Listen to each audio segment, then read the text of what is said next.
நிறைய மாவட்டத்துல மழை பொழிவு எப்படி இருக்க போகுது அப்படிங்கிற தகவல் நம்ம தொடர்ந்து கொடுத்துக்கிட்டே இருந்தோம். அதனால இனி வரக்கூடிய நாட்கள்ல நமக்கு மிக தீவிரமான மழை பொழிவு அப்படிங்கிறதெல்லாம் இல்லாம, அடுத்தடுத்து வரக்கூடிய நாட்கள்ல நமக்கு வானம் மேகமூட்டமாக இருக்கும். கடும் குளிரில் நடுங்கும் தமிழகம். எந்தெந்த மாவட்டத்துல பனிப்பொழிவு ரொம்ப தீவிரமா இருக்கு அப்படிங்கிறத நம்ம பேசியிருக்கிறோம். லைக் பண்ணுங்க, சப்ஸ்கிரைப் பண்ணி தொடர்ந்து சப்போர்ட் பண்ணுங்க. ஒவ்வொரு நாளும் மிக துல்லியமான வானிலை அறிப்புகள் அப்படிங்கிறத நம்ம கொடுத்துக்கிட்டு இருக்கிறோம். அனைத்து மாவட்டத்திற்கும் அடுத்து வரும் சில நாட்களுக்கு கனமழை அப்படிங்கிறது தீவிரமாக வாய்ப்புகள் கிடையாது. எல்லா மாவட்டங்களும் வானம் ஓரளவு மேகமூட்டம் தான். அதனால பனிப்பொழிவு தான் நமக்கு வந்து ரொம்ப அதிகமாக இருக்கும். சில மாவட்டங்கள் மட்டுமே இந்த லேசான சாரல் மழை மற்றும் மிதமான மழையானது பதிவாகும். கடலோர மாவட்டங்கள் இப்போ சென்னையிலேருந்து கன்னியாகுமரி வரைக்கும் எடுத்துக்கிட்டோம்னா அதில் சில இடங்களில் லேசான சாரல் மழையோ இல்லை மிதமான மழை மட்டும்தான் அதிகபட்சமாக எதிர்பார்க்க முடியுமே தவிர வந்து வெள்ளப்பெருக்கு ஏற்படுற அளவுக்கு எங்களுக்கு வந்து மழை வரணும்னா கண்டிப்பாக அதற்கான வாய்ப்புகள் கிடையாது.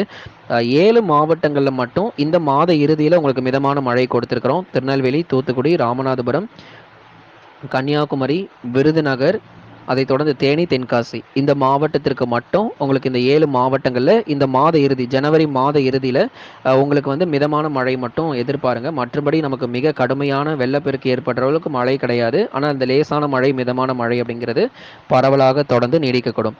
வடகிழக்கு பருவமழை தமிழ்நாட்டில் முடிவடைந்த நிலையில் மழை குறைவாக காணப்பட்டு வருது. ஏன்னா நிறைய இடங்களில் வந்து எங்களுக்கு மழை ரொம்ப அதிகமாக வருமா அப்படிலாம் கேட்டிருக்கீங்க.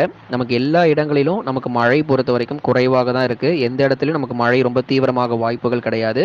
அதனால் நீங்கள் வந்து கவலைப்பட தேவையில்லை. எங்கே மறுபடியும் நமக்கு வந்து வெள்ளப்பெருக்கு ஏற்பட்டுருமோ, ஜனவரி மாதத்தில் எங்கே திரும்பி நமக்கு வெள்ளப்பெருக்கெல்லாம் வரப்போகுது அப்படின்னு சொல்லி நீங்கள் எந்த கவலையுமே பட தேவையில்லை. மழை பொழிவுகள் நிச்சயமாக இல்லை. வடகிழக்கு பருவமழையும் தமிழ்நாட்டை விட்டு படிப்படியாக ஓய்வு கொடுத்து வந்து விட்டது. ஏன்னா ஓய்வு கொடுத்தாச்சு. வடகிழக்கு பருவமழைங்கிறது அவ்வளோதான். இனி தமிழ்நாட்டில் வந்து தீவிரமாகாது. இருந்தாலும் நமக்கு மழை பொழிவுங்கிறது லேசான மிதமான மழை மட்டும் ஆங்காங்கே பதிவாகும்.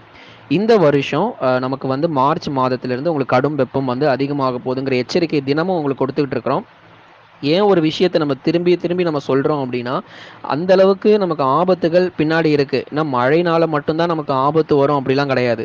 வெயில்னாலே நமக்கு ஆபத்து இருக்குது. எத்தனை வியாதிகள் நமக்கு இன்றைக்கி வெயில்னால வந்துகிட்டு இருக்குன்னு உங்களுக்கு தெரியாது எதுவுமே இல்லை.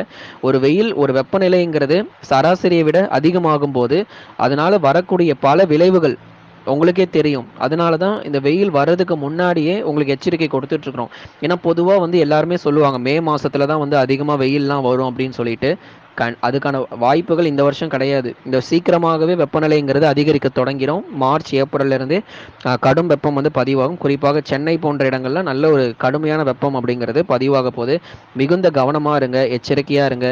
தொடர்ந்து நீங்கள் லைக் பண்ணி சப்ஸ்கிரைப் பண்ணுங்கள். வெப்பசலன மழையும் நடுவில் இருக்குது. உங்களுக்கு வந்து எல்லா நாளும் இப்படியே நமக்கு வெயிலும் இருந்துட போகிறது கிடையாது. வெப்பசலன மழையும் எதிர்பார்க்கலாம்.